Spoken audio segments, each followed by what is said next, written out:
नमस्कार मित्रांनो, तुम्ही पाहत आहात R1 मराठी कथा। तर सुरुवात करूया आजच्या कथेला। मी श्याम आहे। मी अभ्यासात कधीच हुशार नव्हतो, त्यामुळे मी शाळा संपली तसेच माझे शिक्षण पण बंद करून टाकले होते। पण मी व्यवहारात मात्र खूप हुशार होतो। माझे बोलणे खूप गोड होते।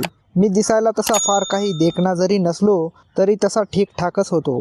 मी एक गोष्ट मात्र नक्कीच चांगली करत होतो आणि ते म्हणजे व्यायाम। मी रोज घरच्या घरी न चुकता व्यायाम करत असायचो आणि त्यामुळे माझी बॉडी तशी खूपच चांगली झाली होती। हे सगळं ठीक आहे, पण याचा काही माझ्या कामासाठी किती उपयोग होतो ते मला माहीत नव्हते।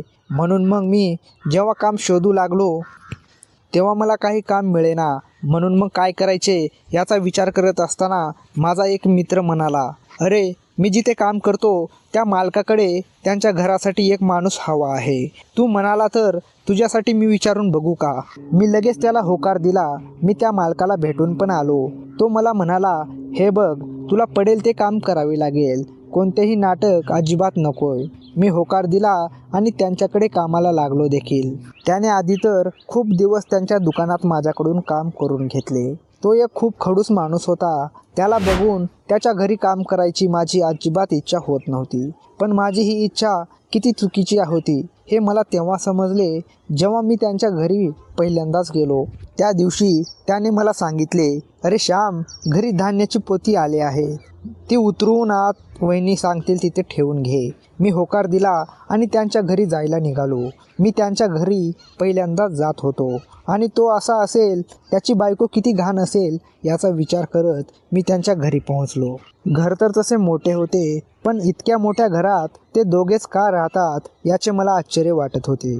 मी आत गेलो आणि मालकाच्या बायकोला बघून मी घायाळच झालो, कारण जितका घाण तो शेठ होता तितकीच देखणी त्याची बायको होती। पण ती अशी काही लुसलुशीत होती की तिला बघून किती आणि कसे खाईल याचा मी विचार करत बसलो होतो। मालकाच्या बायकोने साडी अशी घातली होती की त्यातून तिचे एका बाजूने अस्तित्व बाहेर आले होते।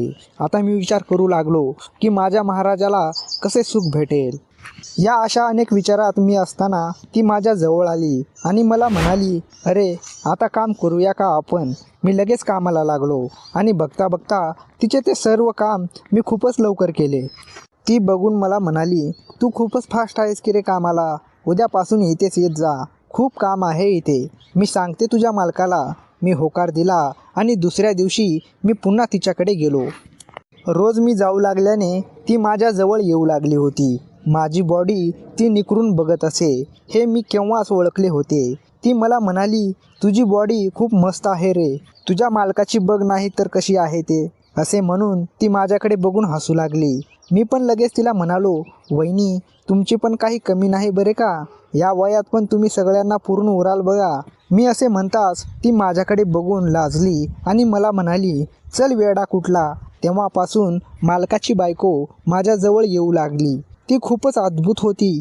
मी एकदा गाडी धुवत होतो, अंगावर पाणी उडू नये म्हणून मी माझा शर्ट काढून ठेवला होता आणि फक्त शर्टवर गाडी धुवत होतो। माझे मी काम करत असताना माझी नजर एकदम वर खिडकीत गेली। तिथूनच त्या पडत्या मागून वहिनी मला निखरून बघत होती। ते माझ्या फास्ट नजरेने मी लगेच बघितले। मी मग मुद्दामूनच जास्तीत जास्त माझी बॉडी तिला कशी दाखवता येईल हे बघू लागलो।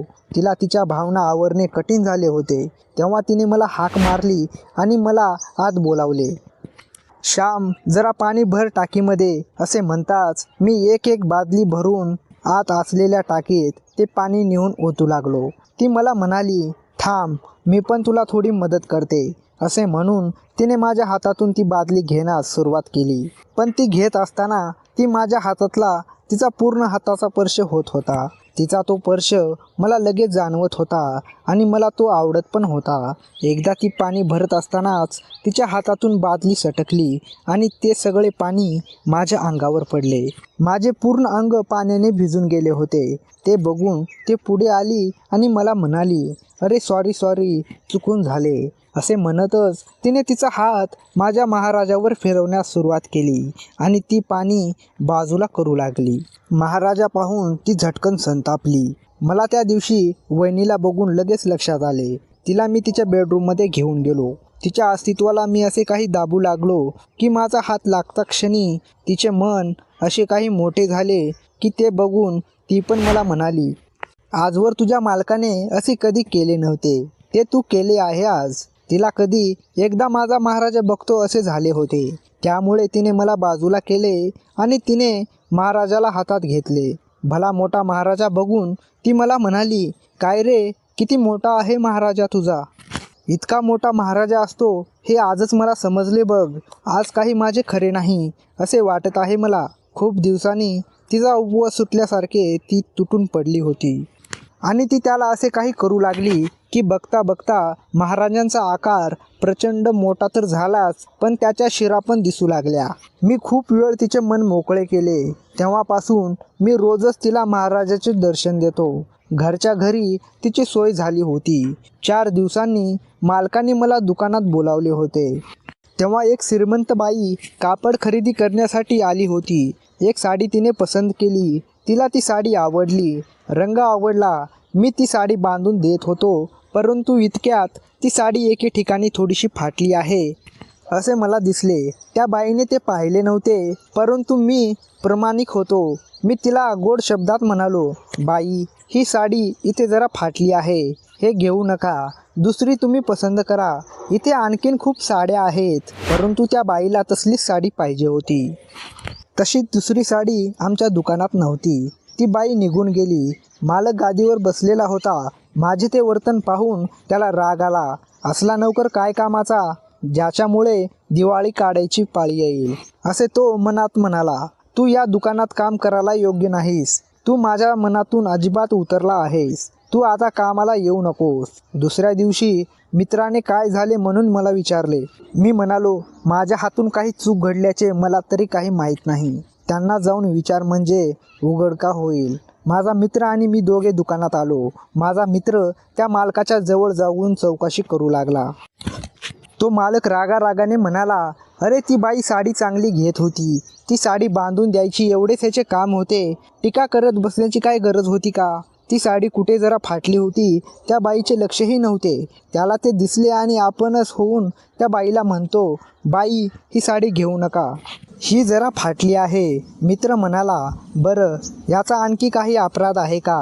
तो म्हणाला, तसा तो फार चांगला आहे, गोड बोलतो, गोड वागतो, परंतु नुसत्या गोडपणाला काय चाटायचे आहे का. व्यवहार आधी, व्यवहारासाठी गोडपणा, व्यवहारासाठी तिखटपणा, व्यवहारासाठी खरे, व्यवहारासाठी खोटे, व्यवहार चांगला पाहिजे, असे तो मालक म्हणाला. माझ्या मित्राचा एवढाच अपराध असेल तर मीच त्याला आपल्या दुकानात ठेवत नाही. तुमचेही नुकसान नको व्हायला व त्याच्याही जन्माचे नुकसान नको व्हायला. चल रे भावा, इथे तू राहू नकोस, असे म्हणून माझ्या मित्राने मला घेऊन गेला. काही दिवसातच मला ड्रायव्हरची चांगली नोकरी लागली. मित्रांनो, तुम्हाला ही कथा कशी वाटली नक्की कमेंट बॉक्समध्ये सांगा आणि आवडली असेल तर एक लाईक नक्की करा. आणि अशाच कथा पाहण्यासाठी आपल्या R1 मराठी कथा चॅनेलला सबस्क्राईब करा. धन्यवाद.